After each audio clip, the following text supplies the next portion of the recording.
Hello everyone, welcome to Edutap. So in today's 10 MCQ a day series हम discuss करेंगे priority sector advances from module P.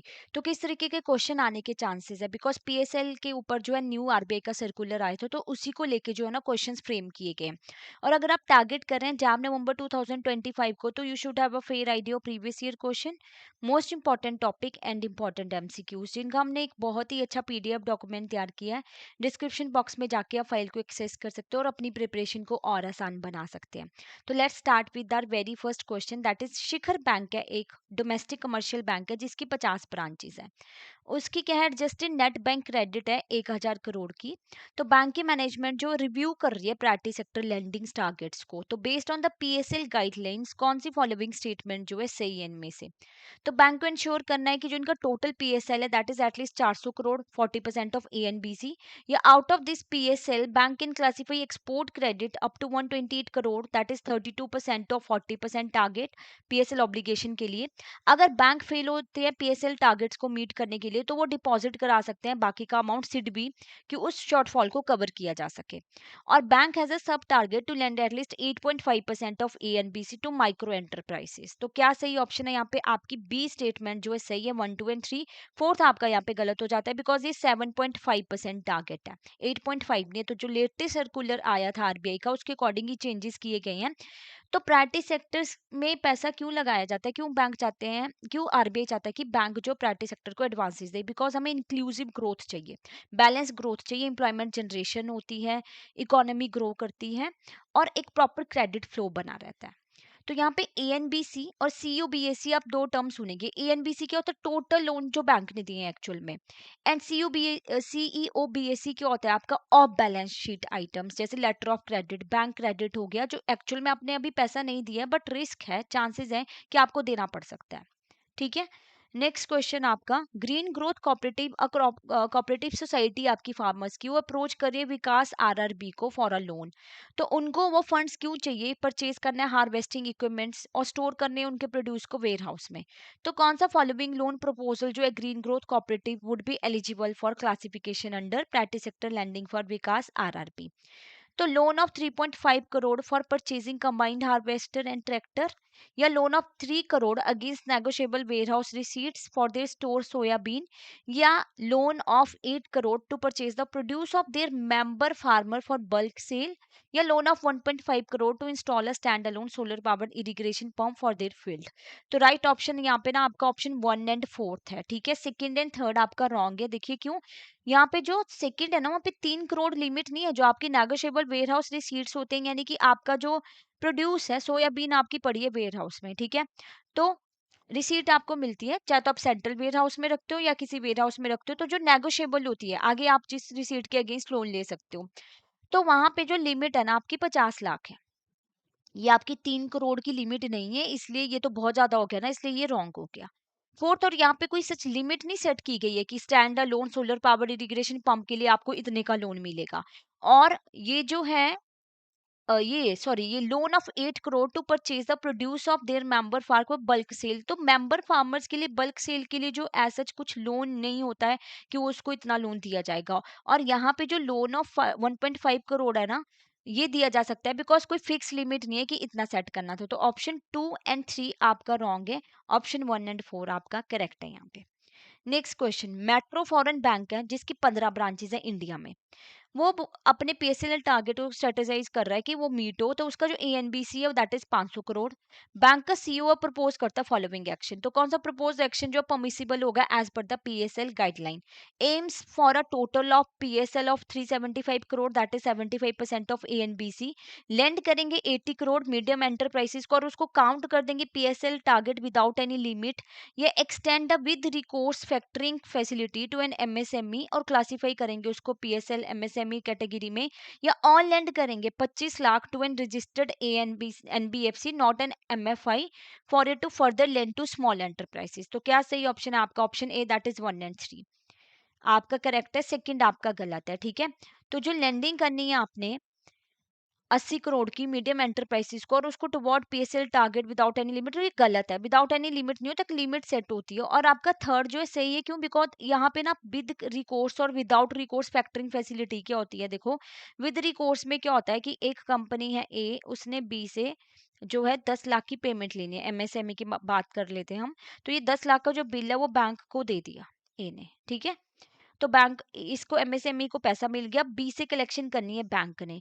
तो अगर B पैसा नहीं देता तो बैंक के पास इस फैसिलिटी के साथ राइट होता है, विद रिकोर्स के साथ, कि वो ए से रिकवर कर सकते हैं। विदाउट रिकोर्स क्या होता है कि वो पूरा का पूरा रिस्क जो है ना वो बैंक का होता है, बैंक जो है ए से रिकवर नहीं कर सकता, राइट। तो यहाँ पे एक्सटेंड कर सकते हैं with recourse factoring facility MSME को, और उसको क्लासिफाई कर दिया जाता है पीएसएल की कैटेगरी में। तो ऑन लैंड करना 25 lakh to registered NBFC not an MFI to further lend to small enterprise, ये अलाउड नहीं है। तो ये आपका रॉन्ग था यहाँ पे थर्ड स्टेटमेंट में। Next question, Gramin urban cooperative bank है आपका एक, वो रिव्यू कर रहा है अपना loan portfolio to ensure compliances with its specific PSL target. तो जो पीएसएल गाइडलाइन दी गई है, which of the following statements are incorrect? Bank को इंश्योर करना है कि 12% जो एनबीएस का लेंड करे वीकर सेक्शन कैटेगरी में, या bank can lend to the cooperative of the farmers to help them meet their working capital needs, या बैंक का जो टोटल प्रायोरिटी सेक्टर लेंडिंग है that must be at least 60% of its ANBC, या bank lend करेंगे up to 2.5 lakh to landless labour solely engaged in dairy farming और classified it under the small marginal farmer category. तो आपका सही option है यहाँ पे B, that is only statement 2 is incorrect. हमसे इनकरेक्ट पूछी गई है, करेक्ट नहीं पूछी गई है। तो ये बाकी करेक्ट है सारी। 12% जो एएनबीसी को वीकर सेक्शन में देना पड़ता है, 60% सेट किया गया total priority sector landing urban cooperative banks के लिए, ठीक है। और बैंक लैंड कर सकते हैं 2.5 लाख आपका स्मॉल मार्जिनल फार्मर्स की कैटेगरी में। और जो ये बोला गया है ना कि बैंक लेंड करेगा कोऑपरेटिव ऑफ द फार्मर्स, जो कोऑपरेटिव ऑफ फार्मर्स बनाएगी कि वो वर्किंग कैपिटल नीड्स को फुलफिल करे, तो ये यहाँ पे गलत है, आपका इनकरेक्ट है। उनके वर्किंग कैपिटल नीड्स के लिए जो है बैंक उसको पीएसएल का टारगेट मान के पैसे नहीं आगे ट्रांसफर करेंगे। Next, Reserve Bank of India analyse कर रहा है PSL credit flow across different district, ठीक है। तो ये कंसीडर किया गया है कि applying differential weight to the credit reported by the bank, वो एड्रेस करे रीजनल डिस्पैरिटी को। यानी कि कई जगह पे ये कंसीडर किया जाता है ना कि पीएसएल का टारगेट अगर आपने ज्यादा अचीव कर लिया उसको कम कंसीडर किया जाएगा जहां पे आप ज्यादा लोन दे पा रहे हो। और कुछ डिस्ट्रिक्ट ऐसे होते हैं जहाँ पे पीएसएल के टारगेट इतने ज्यादा कंप्लीट नहीं होते, तो अगर उन्होंने कम भी अचीव कर लिया ना, यानी मान लीजिए किसी ने 80% भी अचीव कर लिया, तो उसको 100% की कैटेगरी में मान लिया जाता है। वैसे डिस्ट्रिक्ट्स में जहां पे इतनी ज्यादा पीएसएल के टारगेट्स नहीं कंप्लीट होते, और कुछ डिस्ट्रिक्ट्स होते हैं जहां पे बहुत ज्यादा जो है पीएसएल के टारगेट जो है कंप्लीट हो रहे हैं, तो अगर उन्होंने 100% भी अचीव कर लिया तो फिर उसको 80% की कैटेगरी में माना जाता है, ठीक है। तो यहाँ पे क्या वेटेज असाइन की गई है, क्या करेक्ट एप्लीकेशन है वेट की, कि डिस्ट्रिक्ट जिनकी पर कैपिटा पीएसएल है 8,000 की, उनका इंक्रीमेंटल क्रेडिट वेटेज होगा 125% का, ये सही है। District with the per capita PSL of 45,000 incremental credit weight, तो इनको कम में साइन हो, इनको ज्यादा हो ना, आप देख रहे हैं 8,000 है पीएसएल का पर कैपिटा, इनका ज्यादा था तो इनको कम में साइन कर दिया। और district with the per capita जो आपका पीएसएल है 20,000 का, will have incremental credit weightage at 100%, या आपका district with per capita PSL of 9500 will have incremental credit weightage of 110, ये यहाँ पे गलत है, 110 नहीं यहाँ पे होना चाहिए था। ऑप्शन बी आपकी जो है स्टेटमेंट 1, 2 एंड 3 आर करेक्ट, ये तीनों सही है और ये गलत है, यहाँ पे आपका कम होना चाहिए था, ठीक है। नेक्स्ट, ग्रीन फ्यूचर बैंक जो इवेल्युएट कर रहा है several loan proposal for funding under the social infrastructure और renewable energy category of PSL. तो कौन सा फॉलोइंग लोन प्रपोजल जो होगा वो एलिजिबल है पीएसएल की क्लासिफिकेशन में as per the guideline? 10 crore का लोन दे रहे हो आप एक प्राइवेट कंपनी को for building a 20 bed hospital in tier 3 city. 9 crore का लोन दे रहे हो म्यूनिसिपैलिटी को for setting up a new primary school और पब्लिक टॉयलेट जो इंस्टॉल करने हैं। Loan of 40 crore energy cooperative को for setting up a large solar power plant. ये loan of 9 lakh to individual farmer कि वो इंस्टॉल करे स्टैंड अलोन आपका solar water pump for irrigation. तो सही ऑप्शन आपका ऑप्शन सी है, only statement 2 and 4 are correct. देखो लोन ऑफ 10 लाख तक की लिमिट है यहाँ पे पर इंडिविजुअल बोरोवर को, कि वो अपने घर पे सोलर वाटर पंप वगैरह जो है सेट कर सकते हैं इंडिविजुअल फार्मर, राइट। तो फोर्थ आपकी सही है। सेकंड, लोन ऑफ 9 करोड़ दिया जा सकता है प्राइमरी स्कूल जो इंस्टॉल करने पब्लिक टॉयलेट को, वो इसकी कैटेगरी में आएगा आपका सोशल इंफ्रास्ट्रक्चर और रिन्यूएबल एनर्जी कैटेगरी में।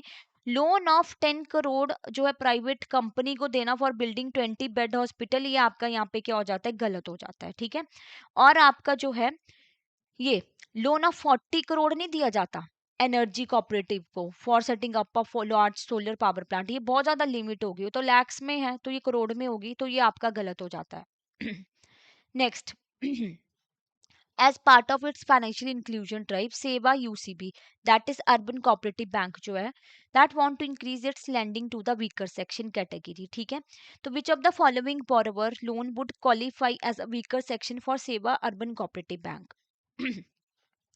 लोन ऑफ 1.5 लाख जो आप वेमेन को दे रहे हो कि वो स्टार्ट करे स्मॉल टेलरिंग यूनिट को, loan of 3 lakh to artisan for purchasing new equipments, या self help group taking a loan of 2.5 lakh कि उन्होंने कंस्ट्रक्ट करने हैं household toilet for its member, या बेनिफिशियरी जो आइडेंटिफाई किए गए हैं नेशनल अर्बन लाइवलीहुड मिशन में कि वो लोन ले रहे हैं 1.8 लाख का। तो सही ऑप्शन क्या है, ए है आपका, बी है, सी है, या डी है। देखो सही ऑप्शन आपका ए है, only statement 1 and 4 are correct, ठीक है। वीकर सेक्शन की कैटेगरी में हम कंसीडर करते हैं अगर आपका नेशनल अर्बन लाइवलीहुड मिशन या नेशनल रूरल लाइवलीहुड मिशन के तहत आप किसी बेनिफिशियरी को लोन दे रहे हो, या आप लोन दे रहे हो कि एक विमेन है जो स्टार्ट करना चाहते हैं स्मॉल टेलरिंग यूनिट, ठीक है। लोन देना आर्टिशियंस को न्यू इक्विपमेंट्स परचेज करने के लिए और सेल्फ हेल्प ग्रुप को, वो आपका अदर कैटेगरी में आएगा, वो आपका वीकर सेक्शन की कैटेगरी में नहीं आएगा, ये वाला लोन जो सेल्फ हेल्प ग्रुप को आप दे रहे हो, ठीक है। इसलिए ये रॉन्ग हो गया आपका। और जो लोन है 3 लाख का आर्टिशियन को, वो भी इसमें नहीं आएगा, आपका एमएसएमई की कैटेगरी में कंसीडर होता है। तो वीकर सेक्शन में 1.5 लाख का लोन विमेन जो स्टार्ट करे small tailoring unit national urban livelihood mission के तहत, बेनिफिशियरी जैसे जो शहरी में रहते हैं ना पुअर लोग, उनको देना लोन, तो वो आपका वीकर सेक्शन में ही कंसीडर होता है। नेक्स्ट, चीफ मैनेजर जो है भारत बैंक का, और रिव्यू कर रहा है bank PSL compliance and reporting procedure, तो कौन सी स्टेटमेंट जो है regarding monitoring and reporting of PSL target correct है। बैंक को कैलकुलेट करना पड़ता है और रिपोर्ट करना पड़ता है पीएसएल अचीवमेंट और फाइनेंशियल क्वार्टर बेसिस, या quarterly PSL data must be submitted to RBI within 1 month, या बैंक परचेज करता है portfolio of MSME loan from another bank और it can report the full purchase value toward it's PSL target, या bank की जो landing है NBFC की for on landing वो 5% से ज्यादा एक्सीड नहीं होनी चाहिए उसके जो टोटल पीएसएल है पिछले साल का। तो सही ऑप्शन यहाँ पे बी है, सिर्फ फोर्थ स्टेटमेंट आपकी करेक्ट है, तो ये सही है। बैंक क्या चाहते हैं, सॉरी आरबीआई क्या चाहता है कि बैंक ना अपने पीएसएल के टारगेट सिर्फ एनबीएफसी के थ्रू ना कवर कराएं, इसलिए इतना कम अमाउंट रखा गया कि वो खुद भी अपने टारगेट्स को कंप्लीट करें जो लोन उनको पीएसएल के देना है, क्योंकि एनबीएफसी की रीच ज्यादा होती है एज कम्पेयर टू बैंक, है ना। बैंक के पास पैसा है, पीएसएल और एनबीएफसी के पास क्या रीच ज्यादा है, उनको पता होता है कि कौन कौन से जो सेक्टर्स हैं, गांव है, वीकर सेक्शन है। तो आरबीआई ने ये प्रॉपर्ली क्लियर कर दिया है कि बैंक की जो लैंडिंग है एनबीएफसी को फॉर ऑन लैंडिंग यानी कि अपने पीएसएल के टारगेट जो कंप्लीट करवाने हैं वो इस परसेंटेज से ज्यादा नहीं होनी चाहिए, ठीक है। बाकी आपका यहाँ पे गलत है, ये फाइनेंशियली क्वार्टर बेसिस पे नहीं होता, ये आपका ये नहीं होता कि मार्च से लेके आपका जो है नेक्स्ट ईयर के फाइनेंशियल ईयर में रिपोर्ट जाएगी, ये तो आपके जाते जैसे जुलाई में चलेगी, अक्टूबर दिसंबर में जाती है, तो फाइनेंशियल क्वार्टर बेसिस पे नहीं जाती, तो गलत था। और विद इन 1 मंथ नहीं होता, 20 डेज के टाइम पीरियड्स में होता है। और बैंक अगर परचेज करते हैं पोर्टफोलियो पीएसएमई लोन तो उनको रिपोर्ट नहीं करना होता टोटल परचेज वैल्यू। अगर टोटल परचेज वैल्यू 10 करोड़ है सपोज कीजिए, आउटस्टैंडिंग अमाउंट है 7 करोड़, तो जो आउटस्टैंडिंग अमाउंट होगा ना वही आगे आपको बताना पड़ता है, उसी को टारगेट, उसी को पीएसएल टारगेट में जो है वो कंसीडर किया जाता है, पूरे के पूरे टोटल वैल्यू को पीएसएल टारगेट में कंसीडर नहीं किया जाएगा। नेक्स्ट, जन कल्याण सेल्फ हेल्प ग्रुप है, विमेन का सेल्फ हेल्प ग्रुप है, अप्रोच करता है ग्रामीण बैंक को for a loan. Group has a various needs for its member, कौन से पर्पस के लिए लोन कंसीडर किया जा सकता है पीएसएल की अदर कैटेगरी में। देखो लोन है 1.8 लाख का distributed among members for purchasing sewing machines to start a small business, या loan of 2.2 lakh for the collective construction of toilet for all its member, या लोन ऑफ 90,000 की हेल्प करना member को कि रिपे करें her high interest debt to a local money lender, या loan of 5 crore for a self help group to invest in a recognised tech startup. तो सही option आपका यहाँ पे रहेगा option C, only statement 2 and 3 are correct, ठीक है। कि लोन दे सकते हो ना आप 2.2 लाख का, कलेक्टिव कंस्ट्रक्शन टॉयलेट वगैरह कंसीडर कर रहे हो, उसको अदर कैटेगरी में जो है ना वो कंसीडर किया जाता है। और आपका 90,000 का लोन दे रहे हो हाई इंटरेस्ट डेट यानी कि आपने किसी साहूकार से पैसा लिया था है ना उधार पे, तो उसके लिए भी आप लोन ले सकते हो 1 लाख तक का, ठीक है। तो लिमिट में है ये, 90,000 का ले रहे हो आप रीपे करने के लिए, तो आप ले सकते हो। ये 5 करोड़ का लोन तो बहुत ज्यादा हो गया ना, तो ये हमारी कैटेगरी में नहीं आता। और ये loan of 1.8 lakh to be distributed among member, तो वो आपका अदर कैटेगरी में नहीं कंसीडर किया जाता है, ठीक है। तो इसलिए आपका option C that is 2 and 3 are correct. Last question आपका नेशन वाइड बैंक है, वो एक्सप्लोर कर रहा है different method to meet its PSL target for the current financial year. तो अकॉर्डिंग टू पीएसएल गाइडलाइन कौन सी फॉलोइंग स्ट्रेटजीज जो होती है परमिसिबल है for the bank? Purchasing a portfolio of agriculture loan another scheduled commercial bank से purchase करेंगे और काउंट करेंगे उसको प्रिंसिपल अमाउंट को पीएसएल टारगेट में अचीवमेंट में, या प्लेस कर देते significant deposit with Mudra Limited and classify the entire amount under the MSME category to cover the PSL shortfall. ये एक्सटेंड करेंगे loan of 40 crore to recognise startup जो involve developing educational technology software. ये lend करेंगे 25 crore to high level committee that is to on lend to micro enterprises. तो देखो इतना ज्यादा amount तो आप ऑन लैंडिंग में नहीं दे सकते हो, ठीक है। तो आपका ऑप्शन 4 तो है ना गलत हो गया आपका, ठीक है। तो यहाँ पे आपका ऑप्शन 4 और ऑप्शन सेकंड जो है गलत है, क्योंकि जो आप प्लेस कर रहे हो ना सिग्निफिकेंट डिपॉजिट मुद्रा में, उसके एंटायर अमाउंट को क्लासिफाई नहीं किया जाता है, राइट। जितना किया उतना ही क्लासिफाई किया जाएगा। बाकी स्टेटमेंट तो आपकी सही है कि आप क्या कर सकते हो, एक्सटेंड कर सकते हो अपना क्या loan of 40 crore to recognise startup जो एजुकेशनल टेक्नोलॉजी सॉफ्टवेयर्स में डील करते हैं। और आप क्या कर सकते हो, परचेज कर सकते हो पोर्टफोलियो ऑफ एग्रीकल्चर लोन किसी शेड्यूल कमर्शियल बैंक से जिनका टारगेट पूरा हो गया है ना। आपका टारगेट पूरा नहीं, किसी बैंक का, कई बैंक क्या होता है ना उनका पीएसएल का टारगेट पूरा हो जाता है, कईयों का पूरा नहीं होता, तो उस टारगेट्स को पूरा नहीं करने के लिए तो पोर्टफोलियो ऑफ एग्रीकल्चर लोन भी वो परचेज कर सकते हैं दूसरे बैंक से, जिससे कि उनकी पीएसएल अचीवमेंट्स जो है वो कंप्लीट हो जाए। तो इसी के साथ हमारा ये वाला टॉपिक जो ना, ये वाले एमसीक्यू सीरीज जो इस पर्टिकुलर टॉपिक की कंप्लीट होती है। अगर आपको इसके डिटेल में पढ़ना है तो इस वीडियो की डिस्क्रिप्शन बॉक्स में ना संकल्प सीरीज का लिंक दिया हुआ है, तो आप लिस्ट उस लिंक के थ्रू जो भी लेटेस्ट आरबीआई के चेंजेस देखने को मिले प्राइवेट सेक्टर लैंडिंग में, वो वाली वीडियो देख के ना आप प्रॉपर्ली बहुत अच्छे से पढ़ सकते हो, क्योंकि इसमें ना ये परसेंटेज हमें पता होनी चाहिए। एक दो बार अगर आप करेंगे तो आपको ये क्लियरली पता चल जाएगी। और जैसे कि बहुत ही कम टाइम रह गया आपकी जॉब की प्रिपरेशन के लिए, तो इट्स अ हाई टाइम कि आप ना टाइम से जो है अपनी प्रिपरेशन को जो है स्टार्ट करें। For that reason what you can do, आपको क्या करना है, you have to go to the Edutap website. तो जैसे ही आप वेबसाइट पे क्लिक करते हैं ना, you need to access the courses. Courses में जाके आपको जैप कोर्सेज पे क्लिक करना होता है। जैप कोर्सेज में जैसे ही आप जाएंगे तो स्क्रॉल डाउन करना है आपने। आप यहाँ पे देखेंगे कॉम्बो में आपको मिल रहा होगा कंप्लीट मास्टर कोर्स एक। कंप्लीट मास्टर कोर्स में लाइव क्लासेस होती है, concept classes, concept notes, mock test with flat 81% off आपको मिल रहा है इन पे। आपको कोर्सेज के ऊपर तो जैब 81 कूपन कोड आपको यूज करना है। सिमिलरली सुपर क्रैश कोर्स जिसका बैच 3 ऑलरेडी लॉन्च हो चुका है, यहाँ पे ना आपकी 12 दिन में जैब की प्रिपरेशन होती है। तो मॉर्निंग इवनिंग आपकी क्लासेस रहेंगी, लाइव क्लासेस, कॉन्सेप्ट नोट्स आपको मिलते हैं, solve PY Qs, chapter wise mock test and full length mock test with flat 81% off, right. तो यहाँ पे मान लीजिए आपकी रिकॉर्ड आपकी लाइव क्लास मिस होगी तो रिकॉर्डेड फॉर्म में भी आप देख सकते हो। और बैंकल कैप्सूल कोर्स स्पेसिफिकली डिजाइन किया गया है, अगर आप लाइव क्लासेस नहीं लगाना चाहते हो, रिकॉर्डेड फॉर्म में जो है अराउंड 70 आवर्स में आपके सारे मॉडल जो है वो कंप्लीट हो जाते हैं। सिंस वी अंडरस्टैंड बहुत कम टाइम रह गया आपकी प्रिपरेशन के लिए, तो बहुत अच्छे से क्वालिटी वाइज जो आपकी प्रिपरेशन इन कोर्सेज के साथ जो वो कंप्लीट हो जाएगी। और आप सिंगल सिंगल कोर्सेज को भी एक्सेस कर सकते हो, जैसे एएफएम का, पीपीबी का, आईएफएस का, इन पे भी आपको सेम डिस्काउंट मिल रहा है और कूपन कोड जो आपने सेम अप्लाई करना है, जैब 81। और अगर आपकी मान लीजिए आपने प्रिपरेशन कर लिया, अब आप प्रैक्टिस करना चाहते हो, solve PYQ, full length mock test, chapter wise mock test, तो वो भी आप उसके लिए टेस्ट सीरीज परचेज कर सकते हो। कूपन कोड है आपका जैब 81, फ्लैट 81% आपको इस पे डिस्काउंट देखने को मिलेगा, राइट। तो अगर कोई और डाउट है आपको, एनी अदर क्वेरी, तो आप इस नंबर पे कॉल कर सकते हैं, मेल कर सकते हैं hello@edutap.co.in, और वेबसाइट पे डायरेक्टली यहाँ से भी विजिट कर सकते हैं। Thank you so much.